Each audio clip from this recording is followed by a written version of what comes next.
ئەمڕۆ ڕۆژی جیهانی نەخۆشی شەکرەیە لە 11/11دا ئێمە وەکو پەیمانگەی تەکنیکی پایتەخت هەڵساین بە ئەنجامدانی پشکنینی بۆ پشکنینی نەخۆشی شەکرە بۆ گشت قوتابیان و مامۆستایان لەلایەن قوتابیانی بەشە پزیشکەکانی پەیمانگاکەمان.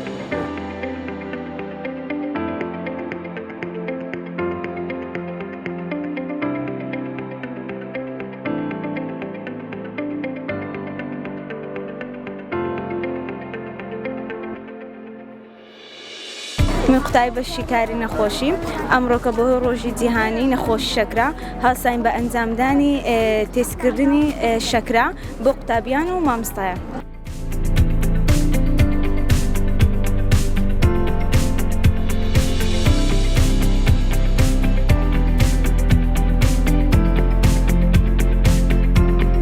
ئەمڕۆ لە 14/11 کە ڕۆژی نەخۆشی شەکرەیە هەڵساین بە ئەنجامدانی تێستی نەخۆشی شەکرە بۆ زۆربەی قوتابی و مامۆستایانی پەیمانگا.